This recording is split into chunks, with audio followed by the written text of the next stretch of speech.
Main Street. It's not so very different from thousands like it all over the United States. Smaller, perhaps, than some you've known, yet large enough to service the needs of the local population. It has a modern drugstore where you can find hundreds of items from aspirin and razor blades to Cokes and chocolate sundaes. As usual, it's the favorite hangout for the younger set, who spend their leisure time indulging in laughter, calories, and that great American institution, the jukebox.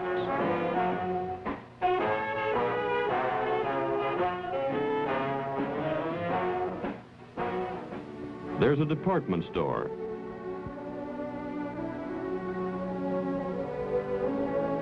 Featuring the latest spring fashions. A hardware store. They're offering a special on gardening tools today. A library and a church. Strangely enough, its doors are always locked. But there are many strange things about this town. Even a casual observer would note the utter cleanliness of the streets and houses. He would also receive the impression that everything in town was brand new, as though it had sprung up overnight.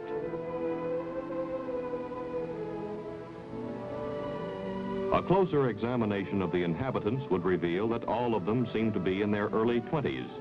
Policemen, businessmen, mechanics.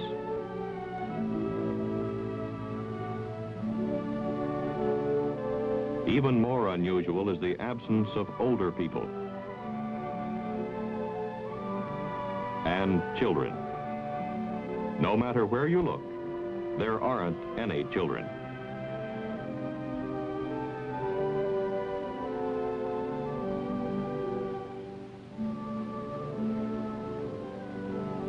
Yet the population seems large enough and busy enough.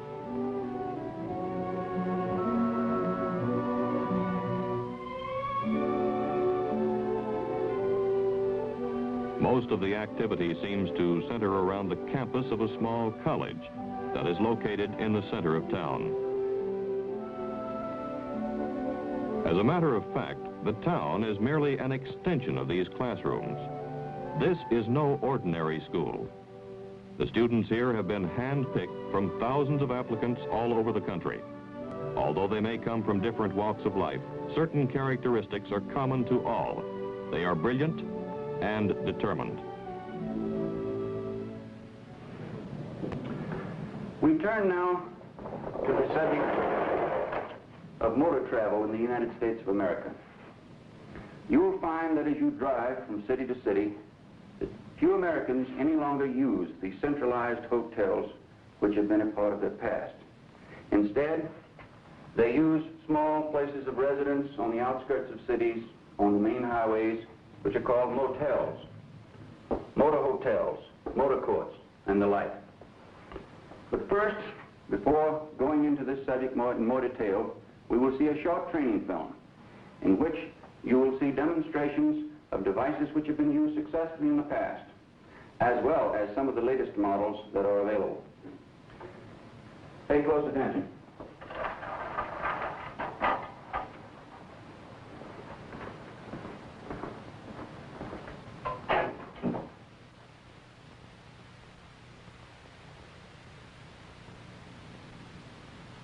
This is a typical American motel. They can be found all over the United States.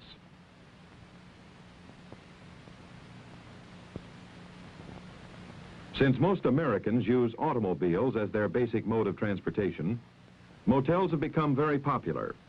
Because of the luxurious facilities that most motels offer, even those who travel by rail or air seem to prefer them to the ordinary hotels that are found near transportation terminals. As you can see, the interior of this room offers many opportunities for the use of surreptitious listening devices. A few years ago, the only devices available to us were tiny microphones, which could be installed behind the walls or under the floors. However, the installation of these microphones took time, and the accompanying wire made them susceptible to discovery. Today, we are no longer faced with that problem. To the unpracticed eye, there is nothing suspicious about this room.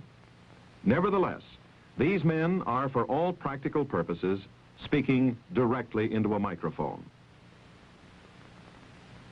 As part of the decor, most motel rooms display inexpensive lithographs enclosed in a simple frame. This one, however, is used to camouflage one of the simplest devices available.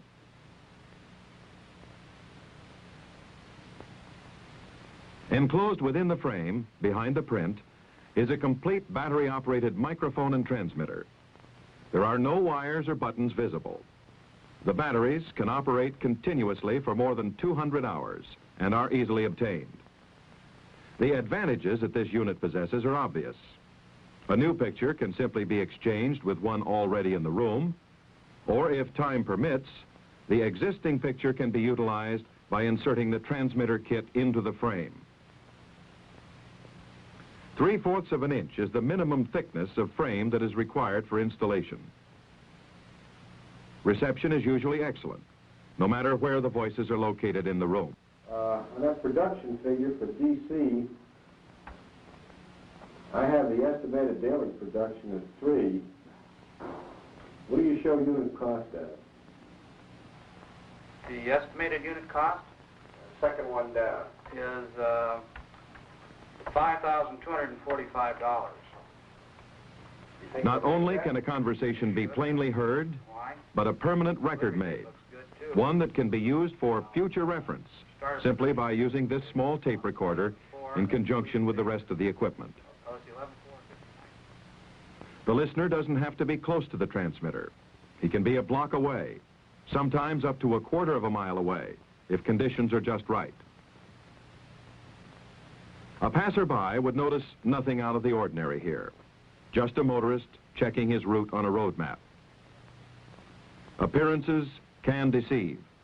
That hearing aid in his ear is actually wired to a tiny receiver, which allows him to hear what is being said in the motel room.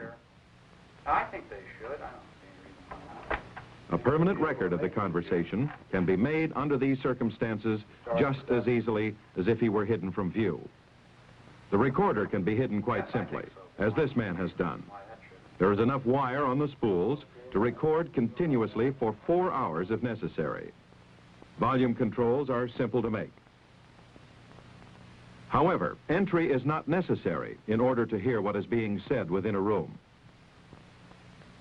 If the wall is so thick that the sound waves are blurred or otherwise indistinct, a long metal probe can be attached to the mic and pushed through the inner wall to the inside of the wall of the other room. The vibrations then pass from the wall through the probe to the microphone, clearly reproducing any sounds emanating from the next room. The contact microphone has other uses. Because of its small size, it is easily concealed and can be used even in public with success. It is a simple matter to lean against a telephone booth without attracting attention. The microphone is simply carried in a coat or trouser pocket and pressed against the glass. The conversation can be heard clearly by the listener. The microphone is used in conjunction with a receiver that may be located either on the body of the carrier or positioned some distance away. These are only a few of the devices that are available. Let's look at them again. The picture frame transmitter. It can transmit all the sounds in an average room as far as 1/4 of a mile under optimum conditions. The contact microphone with different sized probes. It may be used with or without the probes and will faithfully reproduce all the sounds within an average room. Wristwatch mic. It will pick up a voice clearly up to a distance of 12 feet.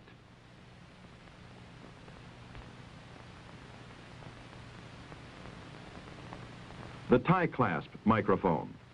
Its range is also 12 feet. These small microphones will reproduce all sounds in an average-sized room. This wire recorder can operate continuously for 4 hours. The small tape recorder, which can fit into a shirt pocket, can record continuously for 1 hour. These are some of the tools of your trade, weapons of democracy. Learn them well.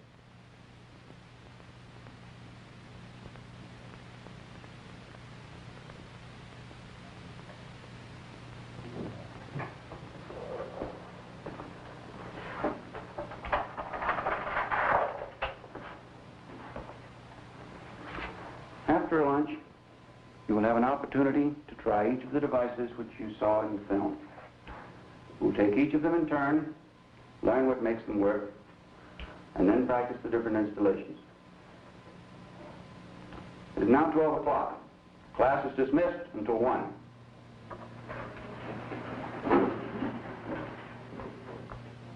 No, this is no ordinary college. The curriculum offers conventional courses in American history, geography and chemistry, plus some in photographic techniques, electronics, encrypting and decoding, and lab courses in the use of explosives.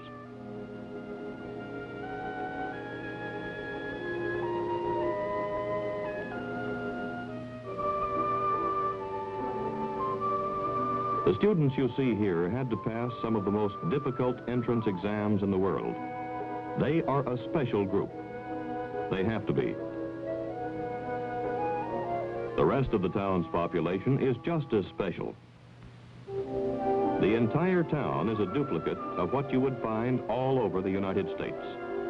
It has modern stores, familiar brand names. The menus offer nothing but standard American dishes. The theater shows the latest Hollywood productions. But it's completely isolated from other population centers.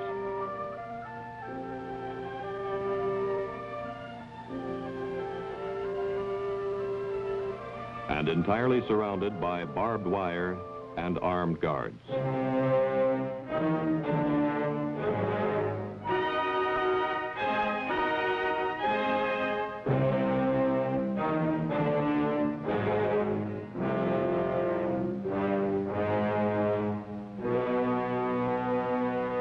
It's called Winitsa and is located in the central Ukraine, one of the southern Soviet socialist republics. The entire town is a huge school designed to train Soviet youth how to live, think, and react like their American counterparts. They drive American cars and obey American traffic regulations. They follow the latest news of America, from sports to Hollywood scandals.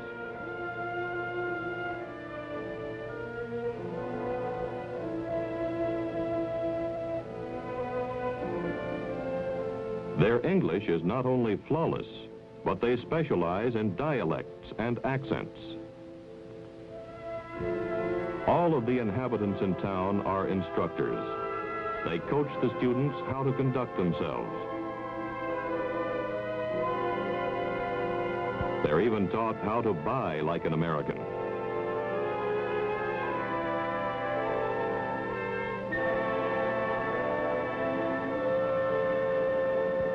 The only genuine feature about Winitsa is the fence that surrounds it.